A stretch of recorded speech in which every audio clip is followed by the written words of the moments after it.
السلام علیکم دوستانو. ډورنډ کرښې ته څیرمه د پاکستاني پوځیانو چورلکه ویشتل شوې ده.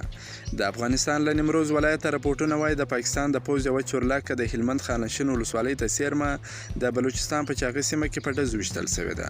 تر اوسه دا روښانه نه ده چې پر دغه چورلکه چا ډزې کړي دي، خو ویل کېږي چې پیښه وروسته له هغه رامنځته شوې ده چې پاکستاني پوځیانو غوښتل د هلمند، نیمروز او بلوچستان ترمنځ چاغي سیمه کې پر ډورنډ کرښه ازغنتار وغځوي چې د طالبانو د مخالفت سره مخامخ شول.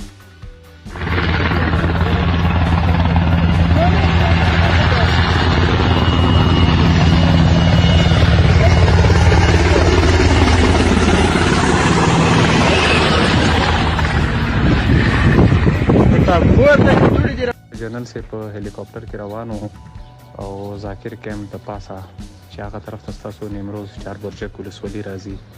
ذاکر کیمپ چې دی دا غټ کلی دی چې نیمه خوا دی نیمدي خوا دی، چې کوم کې مونږ تارم نه دی لګولی، صرف هم د دې په وجه باندې چې ستاسو مشرانو مونږ ته دا درخواست کړی و چې دا کلی به نیم شي، نیمه خوا به پاتې شي نیمدي خوا، نو فعلحال دلته کې تار مه لګوي، نو مونږ هغې کې تار نه دی لګولی. دا اوس تقریبا 2:30 بجې د غرمې جنرال صاحب زموږ په هلیکاپټر کې روان وو او لاندې نه پې د کلي نه پې ډزې شوي دي چې هغې کې جنرال صاحب خپل هم زخمي شوی دی. هلیکاپټر هم چې دی هغه هم خراب شوی دی، خو الحمدلله غورځېدلی نه دی، نو فعلحال خو خیر شو. نو اوس دا زموږ د مشرانو طرف نه دا پیغام دی چې یو خو تاسو ته دا خواست وکړو چې یو خو دا کم ذمهوار کس چې دی یا کسان دي هغه موږ ته حواله کړي، او بل دا دی چې په 4 غنټو کې دننه دا کیمپ چې دی که نه دې ځای نه ختم کړي، دا کلی چې دی هم دا ذاکر کلی یا ذاکر کیمپ چې ورته وي، نو که 4 غنټو کې لرې نه شو نو بیا ذمهواري به زموږ نه وي. له دې وروسته د پاکستاني پوځ یو پلاوی سیمې ته تللی و چې پر چورلکه یې ډزې شوي دي. د راپورټونو له مخې په دغه پیښه کې د پاکستاني پوځ یو افسر هم ټپي شوی دی، خو په رسمي ډول د دې پخلی نه دی شوی. د سیمې خلکو هم BBC ته ویلي دي چې چورلکه ویشتل شوې ده.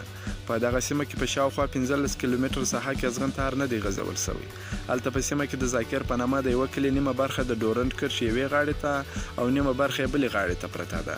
د یاد کلي اوسېدونکي وایي که ازغنتار پر دغه سیمه تیریږي کلی به یې په 2 برخو وویشل سي او تګ راتګ به بیا نسي کولی. ویل کېږي چې نشهیي توکي هم له دغې لارې قاچاق کېږي. راپورټونه وایي د طالبانو نوي ځواکونه هم سیمې ته رسېدلي دي. تر دې وړاندې په سپین بولدک سیمه کې هم د ازغنتار د غځولو پر سر د پاکستان سره لانجه شوې وه. د یادونې وړ ده چې د افغانستان او پاکستان ترمنځ ډورنډ کرښه 2400 کیلومتره اوږدوالی لري او پاکستان څو کاله وړاندې پر دغه کرښه د کټارو او ازغنتار لګولو پیل کړی دی.